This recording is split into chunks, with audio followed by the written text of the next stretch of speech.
mengusahakan budidaya tanaman kakao ini? Sejak kapan? Ya, saya menanam kakao sejak tahun 1990, sudah 35 tahun yang lalu.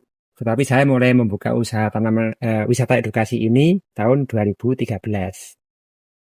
Untuk tahapan penting dalam budidaya kakao ini bagaimana ya Pak, dari penanaman hingga masa panen? Ya, kalau tahapan pentingnya sejak awal tanam kita harus menyiapkan lahan, lalu pembuatan lubang dengan jarak 3 kali 3 meter antar lubang, lalu pemberian pupuk organik saat tanaman belum ditanam pada lubang-lubang tersebut. Baru setelah 3 bulan kemudian kita tanamkan pohon kakao di tempat lubang yang kita timbun tadi. Nah, kemudian tahapan penting lainnya adalah perawatan kebun setiap harinya dengan cara pemupukan, lalu pemangkasan, lalu pemberian pengendalian hama dan penyakit, sampai kepada sanitasi dan pembersihan gulma. Untuk waktu yang tepat menanam bibit kakao itu kapan ya Pak? Waktu yang tepat? Yang tepat adalah awal musim hujan. Awal musim hujan. Jenis atau varietas kakao apa yang digunakan di lahan ini Pak? Di sini semua kakao lindak semua. Jadi kakaonya itu karena bantuan dari pemerintah, jadi semua sama semua. Kakao lindak. Kakao lindak itu kakao Forastero dan Trinitario. Oh. Faktor yang perlu diperhatikan dalam pemilihan varietas kakao itu apa aja Pak? Ya, jadi karena kita dulu itu bantuan pemerintah, kita tidak bisa milih. Jadi karena bibitnya dari satu sumber semua sama, seragam, Forastero semua. Apa saja hama yang sering menyerang tanaman kakao ini, hama utama? Ya, hama utama ada Helopeltis atau kepik penghisap buah. Nah, itu yang sering menyerang pada saat musim hujan.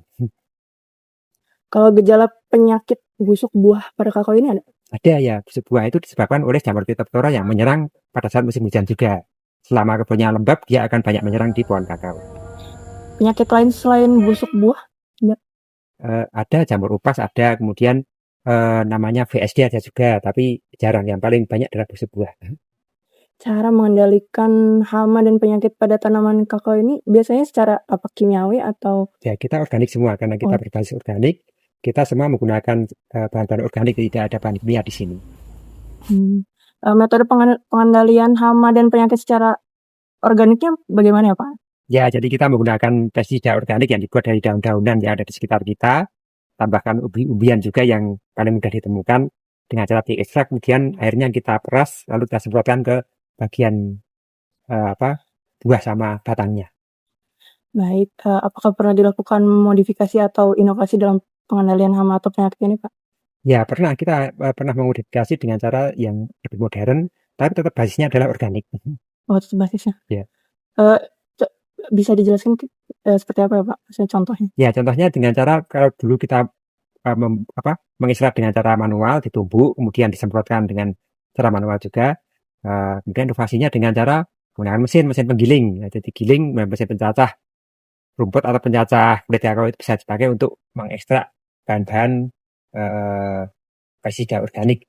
Kemudian penyemprotannya yang dulu pakai manual, kita menggunakan steam atau mesin penyemprot yang pakai elektrik yang mudah digunakan. Biasanya dilakukan modifikasi itu kapan ya Pak, waktu penerapan modifikasinya? Biasanya kalau ada ide aja, kalau enggak ya enggak. Atau lihat kalau dibanding di sana kok bagus, terus kita tiru itu aja. Baik Pak. Dampak terhadap hasil panen atau kualitas biji kakaonya bagaimana Pak? Ya, dampaknya kalau sudah kita kendalikan hamanya biasanya lebih baik, lebih banyak produksinya daripada yang tidak dikendalikan. Teknologi yang dapat digunakan untuk memantau dan mengendalikan hama dan penyakit pada tanaman kakao apa ya Pak? Apa tadi? Ya, manual saja, kita secara langsung ke lapangan. Oh, manual.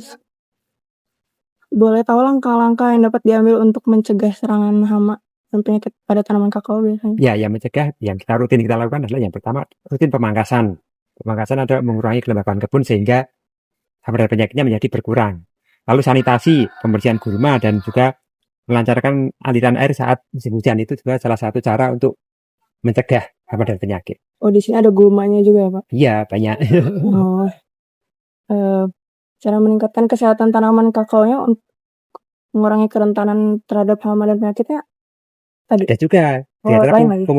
Pemupukan rutin itu juga salah satu cara untuk memperkuat imun dari pohon kakao. Pupuknya pupuk organik? Organik semua ya. Oh, baik Pak. Mungkin sekian wawancaranya. sudah cukup informasinya. Makasih ya, Pak. Oh iya, terima kasih juga.